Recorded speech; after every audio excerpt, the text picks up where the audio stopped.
In this video, I'll show you how to turn old wood into a simple yet impressive piece. Follow each step and watch this transformation come to life. The wood I'm using for today's project was taken from pallets. Here, I have pine and eucalyptus wood. These pieces are 7.5 centimeters wide and 4 centimeters thick. The length is approximately 2 meters. These boards are about 1 meter and 20 centimeters long and 8.5 centimeters wide. Using the miter saw, I'll cut this piece in half to make 2 sections, each 1 meter long. I'll also trim the ends to ensure they are perfectly square. While I make the first cut, take a moment to click the like button. It's quick and helps bring more creative and free projects to the channel.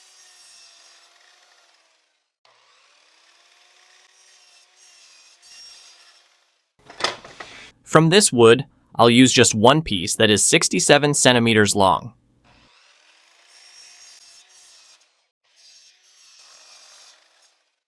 For these boards, I'll trim the cracked ends and cut them to 62 centimeters. In total, there will be 7 pieces with this measurement.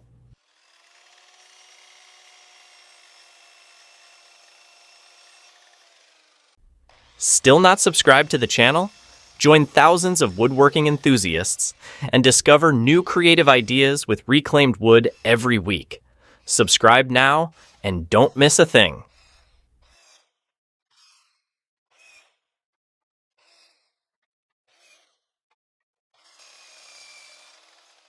Here are all the cut parts. These leftover pieces will be saved for future projects.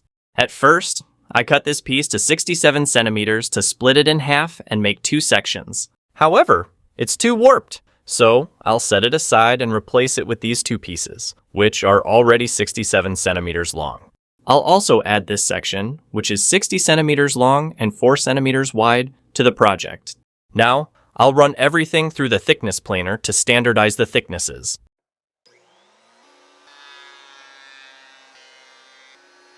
If this content inspires or helps you in any way, comment "I like it."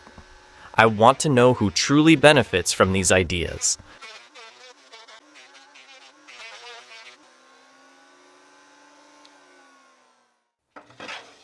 These 2 pieces will be trimmed on both sides, removing just a few millimeters to make them even. In the end, they'll be 7 centimeters wide.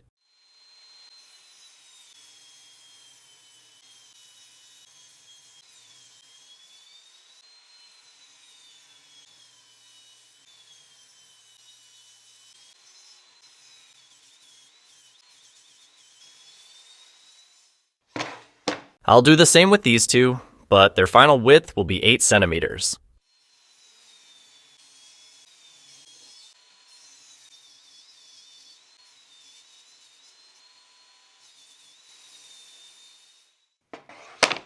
I'll also trim the edges of these 7 pieces that are 62 centimeters long. Once finished, they'll all be 8 centimeters wide. Since most of the pieces are not straight, I'll use this setup to correct them.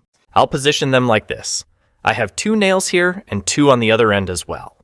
I fit the wood this way. This part is straight, so it will follow the guide while I trim the other side. Then, I'll remove the support and make a new cut on the opposite side.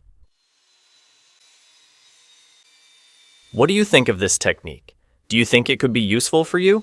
I'd love to hear your opinion, so let me know in the comments.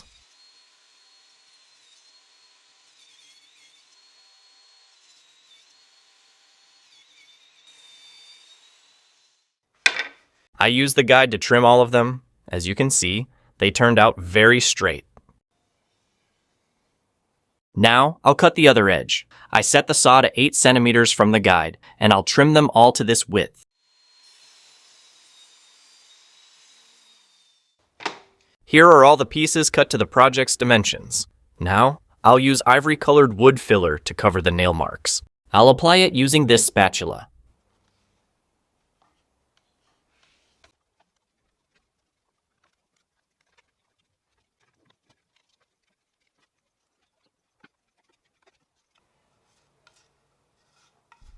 After applying the filler, I'll sand everything with a random orbital sander using 100 grit sandpaper. Don't look at the video description. unless you want to discover links to content and tools that can make your woodworking projects easier and better.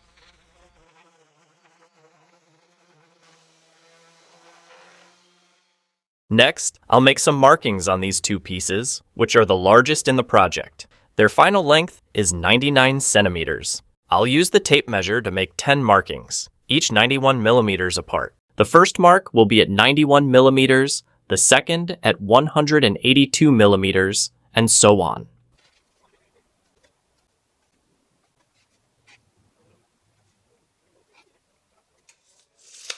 I've now made 10 evenly spaced markings. Using the square, I drew a line at each mark. Now, I'll take one of these pieces, which is 62 centimeters long and 14 millimeters thick. I'll place it like this, aligning it with the mark. Then, I'll draw a line on the opposite side. I'll repeat this process for the rest.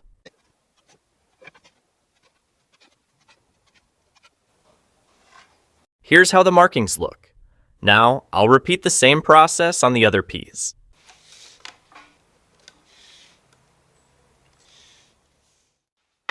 Using the miter saw, I'll make the cuts at the marked lines. I've adjusted the saw to cut approximately 1 centimeter deep. I'll use this wooden block as a stop so the piece doesn't shift too far back, allowing the saw to cut all the way through.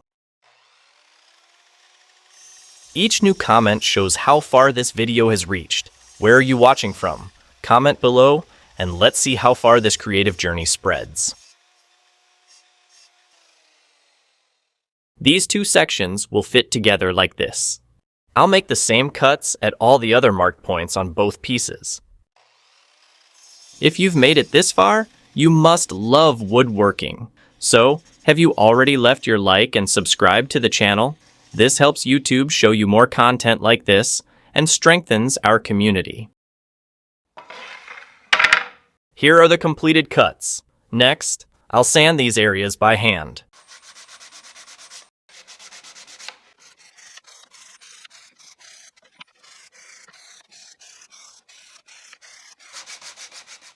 For sanding, I used 100 grit sandpapers and this small wooden block. Now, I'll make some markings on these three pieces. I've set the combination square to 1.5 centimeters and will mark it like this on both ends. I'll do the same here on both sides. I've adjusted the square to 2.5 centimeters and will mark on the other side at both ends. On both pieces, I've set the measurement to 17 millimeters, which is roughly half the thickness of these pieces. I'll mark in the opposite direction of the previous lines.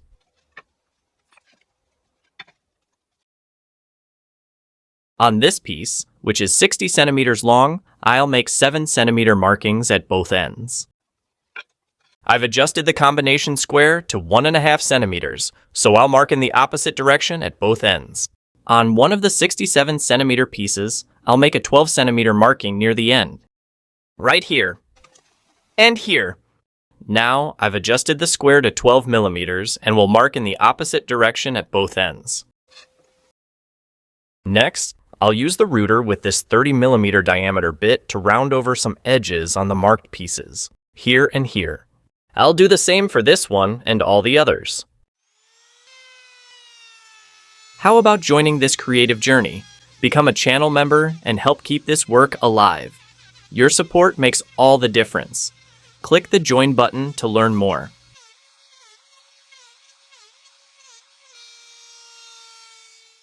Where I use the router, I'll sand manually with 220 grit sandpaper.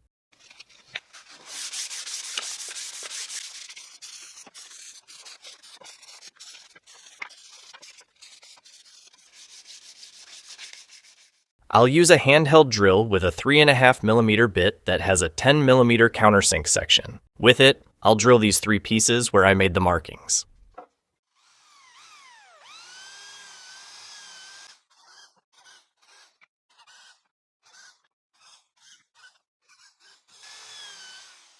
Next, I'll begin the assembly. I'll position these two sections like this.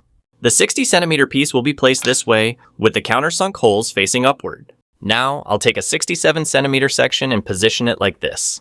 I'll apply glue to the ends.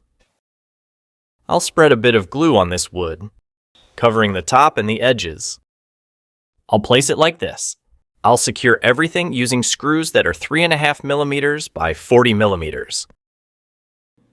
Once aligned, I can fasten the first screw. I make sure it's square and then secure the second screw. I'll repeat the process on the other side. Using clamps, I'll hold this section in place and attach it with screws. Once the screws are in, I can remove the clamps. The 2 holes drilled in this section will be used to mount the piece on the wall. This part will be attached to the bottom of the piece. I'll apply some glue to the ends on the opposite side of the countersunk holes. After aligning everything properly, I'll secure it with screws. I made sure the spacing was exactly 60 centimeters before fastening the other side. Here's the piece, almost finished. To conceal the screws, I'll use wooden dowels made of pine with a 10 millimeter diameter. I'll apply some glue to the dowel. Then, I'll tap it in with a hammer. I'll remove the excess glue and cut the dowel flush using a Japanese saw. I'll repeat this process for all the other screw holes. Once the dowels are in place, I'll sand everything again with the random orbital sander for a smoother finish. With the piece completed, I'll now move on to painting. For that, I'll use wood sealer and this special brown tint for varnishes and sealers. I'll dilute it with thinner. I'll apply it using this electric sprayer, just as I usually do on the channel. This type of equipment is affordable and delivers excellent results. That's why I've selected a highly rated model and included the link in the description. Right now, it's on sale. Grab it before the deal ends. I'll pour some wood sealer and dilute it with thinner. The ratio I use is about 100 milliliters of thinner for 100 milliliters of sealer. This way, the sprayer application becomes easier. This is how I do it, but be sure to follow the instructions on the product labels for proper use. After diluting, I mix the stain.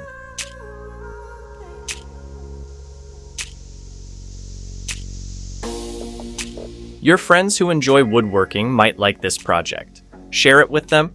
It could inspire new ideas, and they'll definitely thank you for it.